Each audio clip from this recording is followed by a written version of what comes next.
Bueno, chicos, chicas, bienvenidos a nuestro segundo TweetCamp. Esta vez tenemos la presencia de César Montúfar, que es candidato a asambleísta por Pichincha, por el Distrito 1. Bienvenido, César, a nuestro segundo TweetCamp de nuestra campaña en redes sociales Hablemos la Plena. Vamos a empezar con las preguntas que te vamos a formular. Han sido preguntas que han sido formuladas por los y las jóvenes que nos siguen en nuestras redes sociales. La primera pregunta: ¿cómo vas a promover la participación de las juventudes desde tu accionar como asambleísta? Bueno, primero, gracias por la invitación, un gusto poder estar aquí y conversar con ustedes. A ver, yo no creo que haya una manera específica en la que los jóvenes puedan integrarse a la participación, si es que no están aseguradas las condiciones generales de participación en la sociedad. Y creo que lamentablemente, como nunca antes, el país vive un momento en que la participación de la ciudadanía ha sido absolutamente ahogada, absolutamente limitada. Es curioso que el actual proyecto político se denomine a sí mismo de Revolución Ciudadana, cuando en realidad lo que ha hecho es básicamente limitar los espacios de participación, institucionalizar los espacios de participación, y eso para toda la sociedad. Entonces yo creo que una situación tan compleja como la que vive el Ecuador, de concentración absoluta del poder y de cierre de todos los espacios de participación, de cooptación de los espacios de participación, de criminalización de la protesta social, de la opinión ajena, es imposible pensar en los jóvenes como un nicho. Me parece que ahí puede haber incluso una trampa, el pensar que se pueden abrir pequeños espacios en determinadas circunstancias para grupos específicos, entre ellos los jóvenes, cuando en realidad tenemos una situación en que la sociedad misma ha sido ahogada por el Estado, en que los espacios de participación han sido totalmente limitados. Yo tengo una propuesta de reforma constitucional, y dentro de esa propuesta de reforma constitucional me parece que uno de los temas es avanzar hacia una democracia verdaderamente radical, en que, por ejemplo, para comenzar habría que eliminar el Consejo de Participación Ciudadana y Control Social. Habría que eliminar estas formas en las que el Estado busca cooptar e intervenir sobre grupos sociales, y más bien abrir libremente a una participación activa, una participación autónoma, independiente de la sociedad. Así que yo vengo de una tradición de lucha por las libertades cívicas ciudadanas, y en esa perspectiva yo creo que en este momento el tema participación para toda la sociedad ecuatoriana está en crisis, está en emergencia, y dentro de eso habría que analizar el tema de la participación de los jóvenes. Hay una ley de juventudes que está en la asamblea, que no se ha debatido. Tú estás para la reelección. En esa ley de las juventudes, ¿qué puntos hay a favor de las juventudes y que merecerían una especial atención para que conozcan los chicos y las chicas que nos siguen? Es que mira, yo creo que ahí hay un tema con el que yo no estoy de acuerdo. Creo que no se puede pensar en legislación y políticas sectorizadas que corporativicen la participación de la sociedad. Creo que es necesario que el Estado ecuatoriano tenga políticas específicas por el tema hacia los jóvenes, por ejemplo el tema de empleo. Pero eso, más que de leyes, se requieren de políticas del Estado, políticas de incentivo tributario, políticas que inviten a la inversión, que busquen y promuevan que, por ejemplo, las personas, los jóvenes puedan acceder a un primer empleo. En general, la tendencia en estos últimos años, con la que yo no estoy de acuerdo, de la que me he puesto, yo soy un asambleísta de oposición al actual gobierno, ha sido siempre crear leyes para grupos específicos, creando instituciones, el Consejo de Jóvenes, el Consejo Nacional de Jóvenes, dirigido por el gobierno, dirigido por el Estado, para de esa manera intervenir sobre los sectores sociales. Entonces yo creo que más bien la participación y las políticas públicas deben garantizar no la institucionalización, la burocratización de determinados sectores, que finalmente son élites pequeñas. Realmente quienes promueven la ley seguro van a ser parte del Consejo. Es como buscar una ley para generar las condiciones de empleo para quienes la promueven, cuando no se está pensando en la totalidad. Y en esa perspectiva, yo te digo, yo sospecho mucho, tengo mucha sospecha de legislación que va hacia grupos específicos, cuando en realidad te diría Son grupos pequeños los que finalmente vienen beneficiándose, burocratizándose de aquello. Aquí tenemos una pregunta de Andrés Amaniego que dice: ¿cree usted que la oposición logre consolidarse en la nueva asamblea? Gracias, Andrés, por tu pregunta. A ver, yo creo que eso sería lo deseable. No diría no oposición, porque espero que no gane el gobierno actual, espero que tengamos un gobierno de otra tendencia, que sea un gobierno democrático. Pero me parece que el tema sería que la asamblea tenga una mayoría democrática, de fuerzas democráticas, de fuerzas comprometidas con la democracia, sean de izquierda, derecha o centro. Creo que eso es indispensable. Eso en este momento yo creo que está en entredicho en el Ecuador. Entonces yo espero que así ocurra. Sin embargo, advierto que tenemos un método de asignación de escaños que precisamente conspira contra aquello. Por ejemplo, yo soy candidato aquí del distrito número 1 de Pichincha.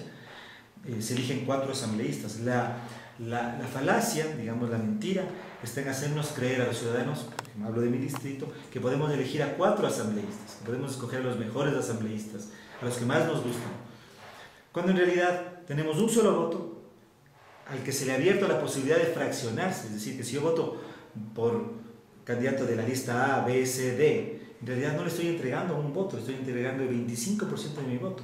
De esa manera, en realidad, lo que estoy promoviendo es que los partidos, en este caso el oficialismo, Alianza País, que tiene una base electoral de personas que no van a discriminar el voto, sino que votan por el presidente, así sea la elección parlamentaria, eso sí votan en plancha. Entonces, yo espero que así ocurra. Andrea, me parece que era la persona. Andrea, ¿sí? Espero que así ocurra, Andrea. Sin embargo, digo, el método de asignación de escaños está dirigido hacia favorecer al oficialismo, ya que la próxima asamblea tenga una mayoría del grupo hoy en el poder. Uno de los temas de interés de los jóvenes que nos participan activamente en nuestra campaña es justamente lo que tú mencionabas hace un momento, el empleo. Como asambleístas, ¿cómo garantizarías tú el acceso o la creación de fuentes de empleo para los jóvenes? A ver, precisamente el candidato presidencial del movimiento que patrocina mi candidatura, que suma Mauricio Rodas, ha lanzado una política y una propuesta específica respecto al empleo joven.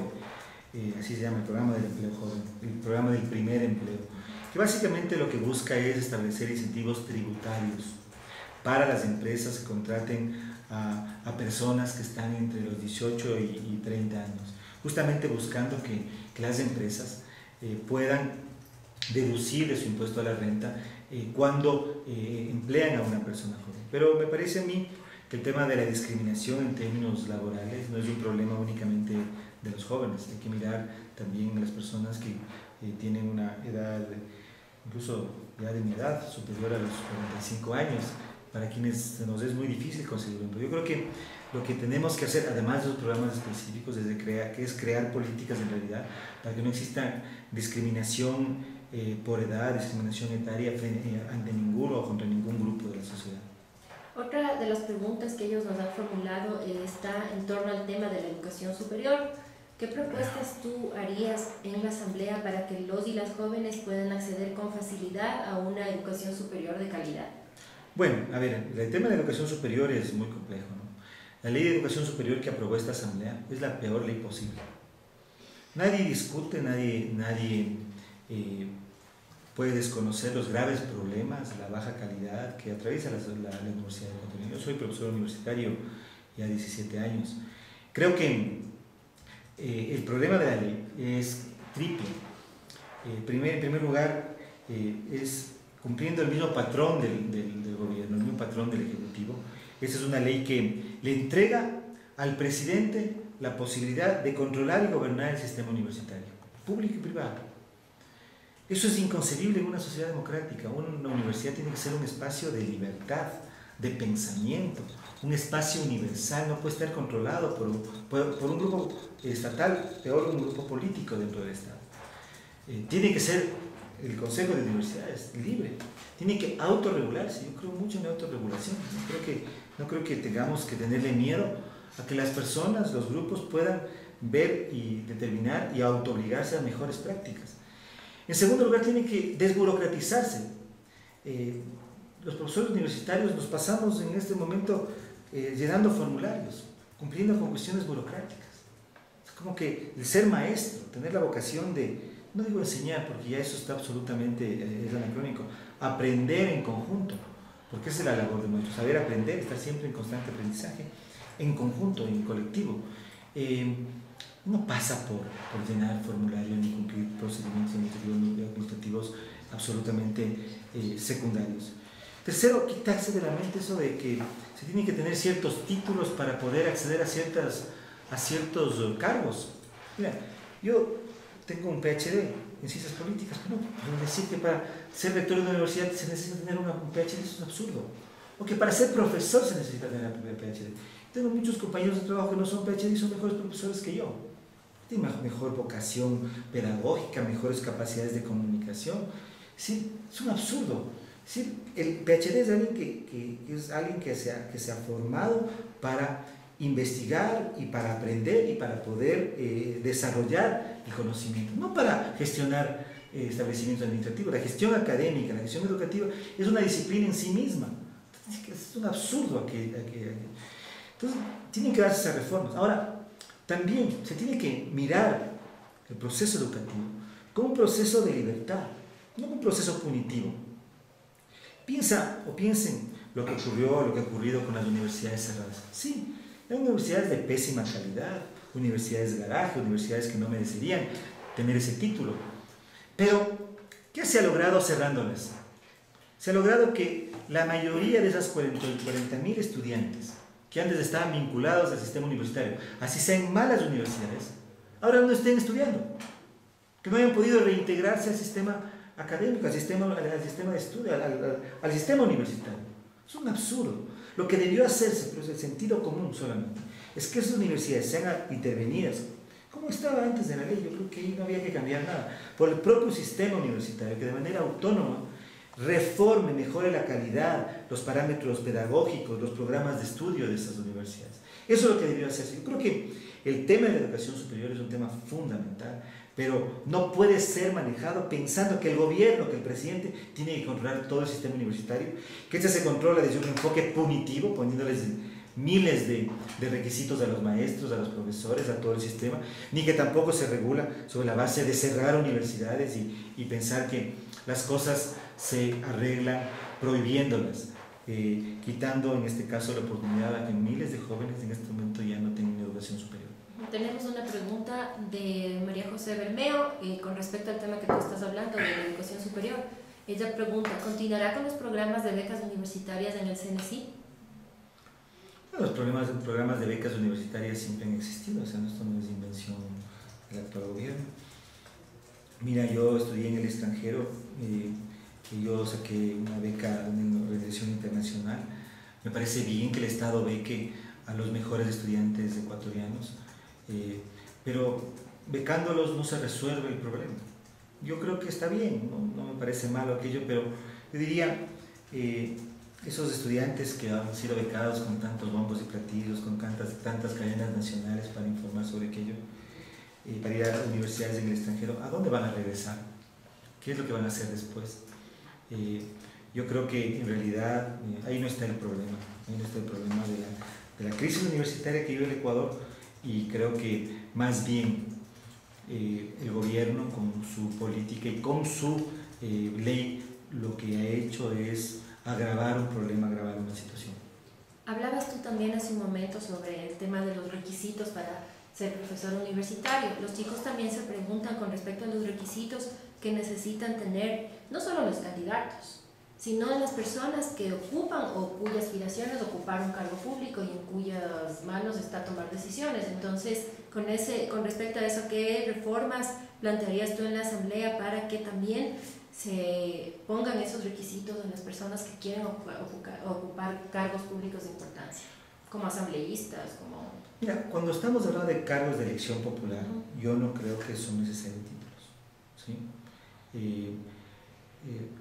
Creo que es necesario que esa persona tenga representatividad, que tenga una gran capacidad de aprendizaje, una gran capacidad de conocer sobre temas, que tenga una enorme capacidad de poder dilucidar, poder tomar decisiones a veces complejas. Mira, a un asambleísta a veces le toca participar en 5, 6, 7 votaciones al día, a veces sobre temas totalmente diferentes.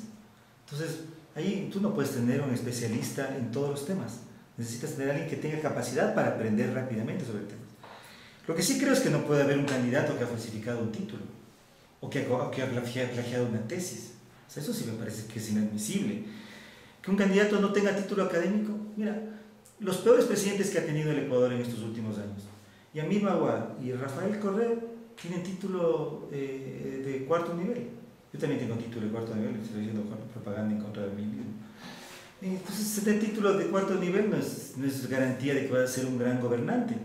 Yo creo que el caso de dignatarios, de personas elegidas por votación popular, en el caso sí de profesionales o de cargos que requieren cierta especialización profesional, yo creo que evidentemente los títulos y los grados académicos son muy importantes, son definitivos. Pero lo que sí es inadmisible, mira, son las contradicciones. En este gobierno, dos piezas claves: el gerente del Banco Central ha falsificado el título y el vicepresidente ha plagiado una tesis para obtener un título. Y ellos se rasgan las vestiduras hablando de la excelencia académica en las universidades y exigiendo que PhD sean profesores universitarios.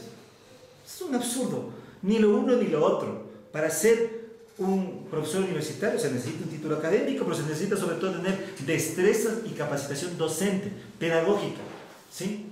No necesitas tener un PhD de profesor de universidad. Si alguien que sea formado como maestro y que tenga capacidad y especialización profesional. Pero sí, para ser candidato a cualquier dignidad o para ser candidato a cualquier cargo, peor aún la vicepresidencia de la República o en el caso de la presidencia del director del Banco Central, necesitas tener un mínimo de ética y frente al cual tú no puedes aceptar que alguien que ha falsificado un título ocupe un cargo público de esa magnitud o que alguien que ha plagiado una tesis sea candidato a la vicepresidencia. Entonces yo creo que esos dobles estándares son los que a mí personalmente me molestan, me parecen absurdos, me parecen inaceptables. En el tema de seguridad ciudadana, ¿qué propuestas harías para fortalecer lo que se ha logrado y crear nuevos espacios para que la gente participe? ¿Qué se ha logrado en seguridad ciudadana? Se ha logrado coger a los más buscados violando los derechos elementales de las personas. Mira, ¿cómo puede ser posible que la política de seguridad del gobierno, de ese gobierno de llamada Revolución Ciudadana, que se rige sobre la base de una constitución garantista, sea poner en afiches o en propaganda a personas que muchas de ellas no han sido juzgadas y que se les está ya de hecho juzgando públicamente como delincuentes, además lanzándoles todo el poder del Estado en contra? Mira, en seguridad ciudadana lo que yo creo que hay que hacer, vamos bien a la propuesta porque yo no quiero ser tan solamente crítico, hay que hacer varias cosas, ¿verdad? Primero, hay que evitar, mira, la tendencia a militarizar la seguridad. O sea, los ecuatorianos queremos vivir en un país donde los militares estén en sus cuarteles, no estén en las calles ni requisándonos armas, ni mirando si tomamos o no una cerveza el domingo, etcétera, etcétera. Los militares a su papel. El tema de la seguridad y el orden público tiene que ser de la policía. Una policía cercana a la gente, una policía profesional, una policía capacitada en el tema de derechos humanos. Tiene que además coordinarse, algo que este gobierno no está haciendo, coordinarse la seguridad con los gobiernos descentralizados autónomos, porque gran parte de la inseguridad se puede resolver con prevención, no solamente con sanciones, con prevención. Y para ello ahí sí, creo que es importante una política, por ejemplo, de recuperación de espacios públicos, toda una política de generación de actividades positivas para la sociedad en su conjunto, comenzando por políticas de empleo que verdaderamente ofrezcan oportunidades a la gente. Tiene que además, tercera cosa, porque el problema de seguridad es mucho más amplio, sí reformarse las leyes penales. Sí creo que tiene que establecerse sanciones más fuertes ante algunos delitos, o para algunos delitos que son execrables. Pero pensar que solamente endureciendo penas o limitando los derechos de las personas se resuelve el problema de seguridad es una visión absolutamente retrógrada. Y por último, también se tiene que revisar la política migratoria. Yo no soy para nada xenófobo, no me parece que se puede echar la culpa a digamos, los extranjeros que vienen al Ecuador, la mayoría de ellos, casi absoluta mayoría, casi, porque puede haber excepciones, vienen en un plan de invertir, de trabajar, de contribuir con el país.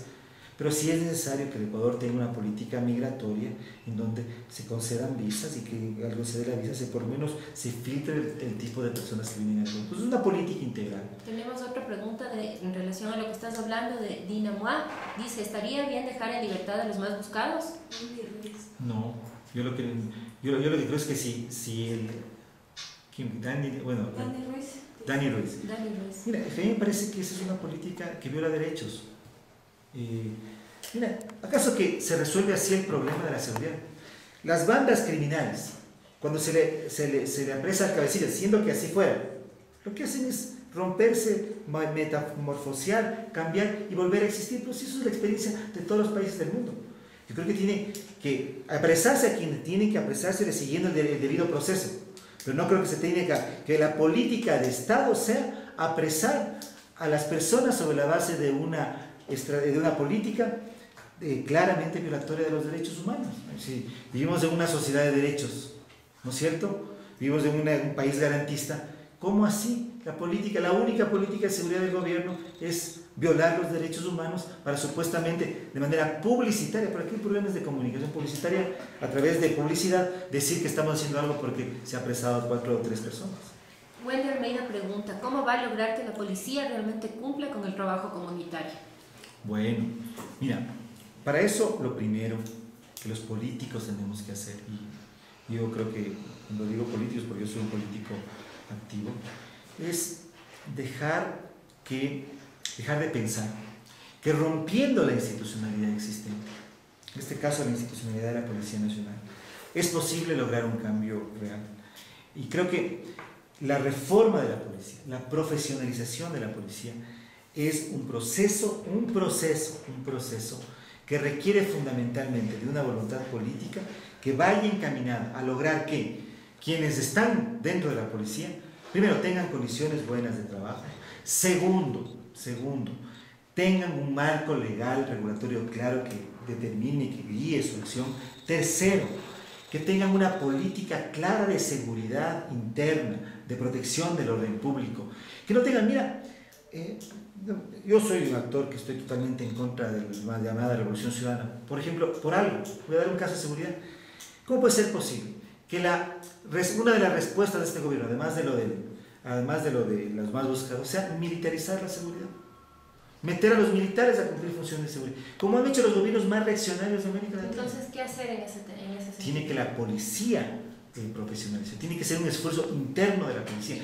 Porque el momento en que tú metes a la comunidad, porque la seguridad ciudadana también habla del tema de la ciudadanía, que se apropie también de su seguridad, no solo dejar la labor a las autoridades. Pero mira, yo ahí tengo mucho miedo, a mí sí me da recelo, porque mira, el desarrollo de tendencias o de procesos como el de paramilitares en Colombia, como el tema de las rondas campesinas en el Perú, que han sido famosas por violación de los derechos humanos también, han pasado por esas ideas de que la comunidad debe integrarse a los temas de seguridad. Yo creo que sí es necesaria una integración, pero que el control del orden público tiene que estar en manos de la policía, no de los militares ni de la comunidad.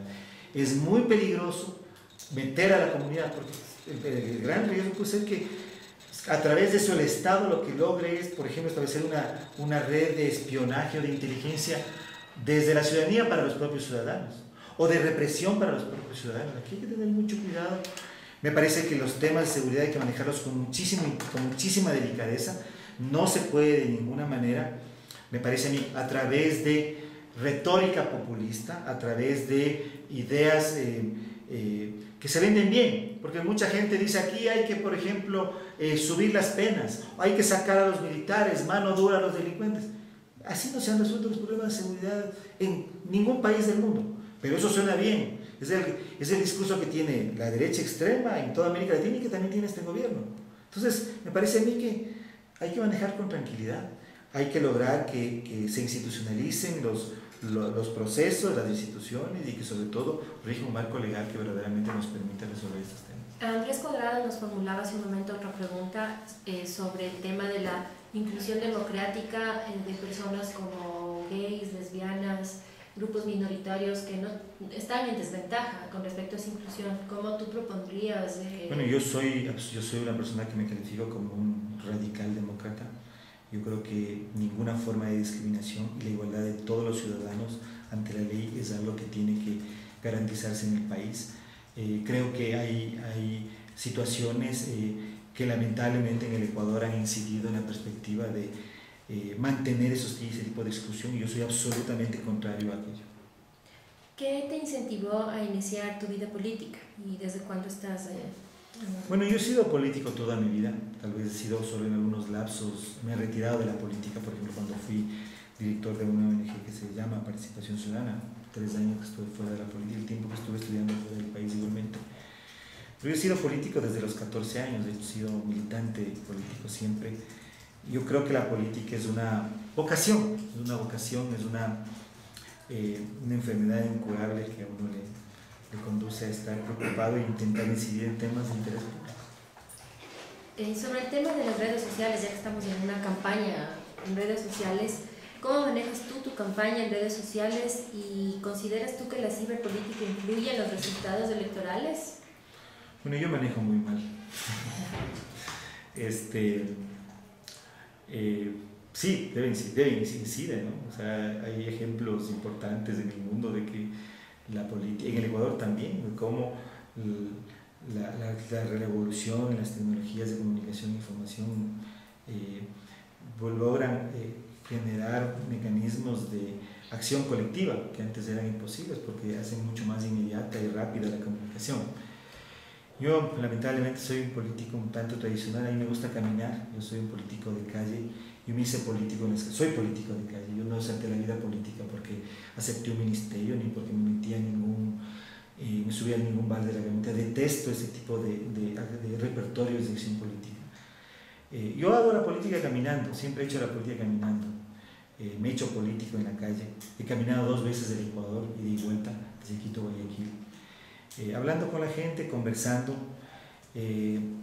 escuchando, aprendiendo a aceptar cosas y críticas fuertes que a veces se me han hecho y construir la política desde el diálogo y la interacción directa. A mí me gusta más la interacción directa, más el caminar, más el escuchar, más estar en contacto directo con la gente, ¿no? Pero de todas maneras, ¿crees que la ciberpolítica no, sí, está de ganando hecho, terreno? Sí, de hecho. A la forma tradicional de ser política. Sí, o sea, sí, totalmente de acuerdo. Pero creo yo que, mira, sí, eso es importante, y sobre todo por algo que me parece que es básica. Las redes sociales están basadas en la interactividad, que las personas puedan de manera inmediata responder, ser escuchados, incidir inmediatamente, lo cual rompe con el paradigma que yo también repudio de la política tradicional, que es vertical, que es al político dando un discurso en una tarima, que es al político saludando desde el bar de una camioneta, que es al político haciendo recorridos, regalando cosas, que es unidireccional. Las redes sociales evidentemente democratizan esa interacción. Sí, estoy totalmente de acuerdo. Lo único que yo te decía era que yo soy un poquito más tradicional y yo tal vez tiendo más a estar en la calle que estar frente a una computadora.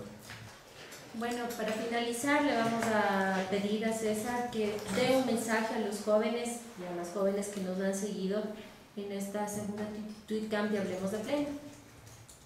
Qué difícil dar un mensaje a la juventud. No sé qué puedo decir. Solamente tal vez...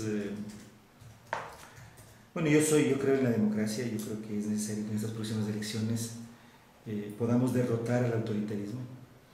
Y espero que y eso creo que solamente va a ser posible no por lo que los candidatos de oposición hagamos, sino por lo que la ciudadanía, por lo que cada militante, cada persona se transforme en un militante por la democracia, por el candidato que considere mejor.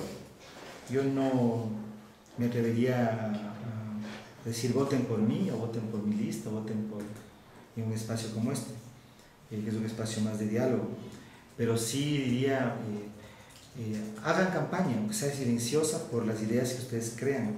Quizá el arma más fuerte que tienen los gobiernos autoritarios es la apatía y la desmovilización de las personas.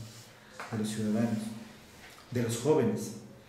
Y entonces tal vez mi mensaje a la juventud, por decirlo de alguna manera, sería que yo espero que los jóvenes ecuatorianos no cedan ante aquello y que sigan siendo, que sean militantes activos de sus ideales. Bueno, queremos agradecer mucho a César Montúfar, candidato